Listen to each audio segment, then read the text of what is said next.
This Russian diesel submarine, commonly called a Foxtrot class, was one of the type of subs that hunted our sub in the Cold War. I was on the nuclear ballistic submarine Benjamin Franklin from 1976 through 1978.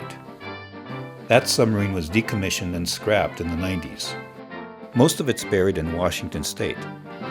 The government says it's safe from contaminating the environment for thousands of years. With the story that I have to tell, the U.S. Navy won't allow me on board any of their subs, so I'm paying $20 to go on this Russian sub that's a tourist attraction next to the Queen Mary in Long Beach, California.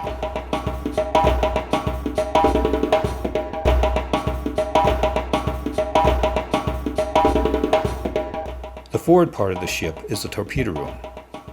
When I first came on board, we had nuclear-tipped torpedoes. The Navy eventually got rid of those, figuring out that it was too expensive to blow up our own submarines in the process of blowing up a Soviet sub.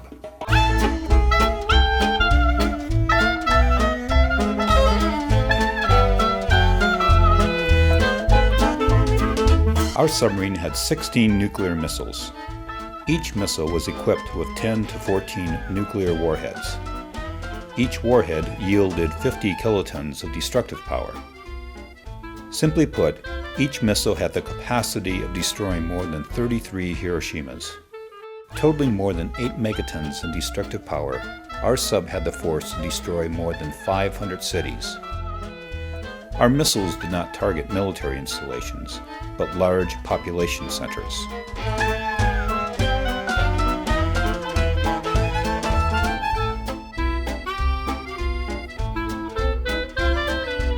Check, check, 1, 2, 1, 2, check, check. So this was my area of operation, being the quartermaster, and it was a pretty simple job. The only thing you really had to do is keep the submarine within a box of about 100 miles by 100 miles. And we would also track submarines like this one. We would get messages that there was a Russian fleet in such and such vicinity, so we would plot that course out, and we would try to avoid, if there was a Russian fleet in the area, just stay clear of them. Basically, your shifts are 6 hours on, 12 hours off, and that lasted for 70 days. They were top-rated films on 16 millimeters, so you would bring on board about 80 films.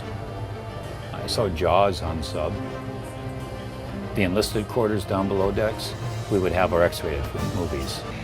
I never smoked pot on my station. I always went down to a more legitimate place like the crew's bathroom. And only on an authorized break? Let me think, was it an authorized break or not? Probably not. I calculated that close to 80% of us, from a crew of 140, were potheads. We smoked it topside when we were docked, or smoked it in the bathroom, in between the missile tubes, and sometimes the torpedo room while on patrol. The risk we took by smoking it in the torpedo room was that the air vented past the officer quarters. I suspect they smelled it, or perhaps they were smoking dope in their own quarters.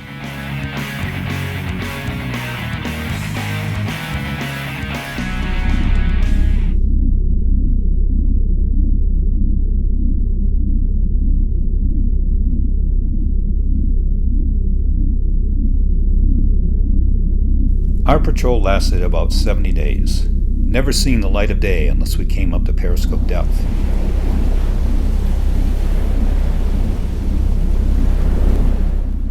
During my last year in the sub, the crew became quite insubordinate. Sometimes it took us 20 minutes to report the battle station's missile. Many of us maintained an unwritten oath that would have shut down electrical systems if ever given the order to launch a missile. Reality is, if we had to launch, we would have launched all 16 missiles, which would have ended the world as we know it. The captain got word of this and shut down our ship's newspaper, and actually walked around with a loaded .45 caliber pistol if we didn't follow the command to launch.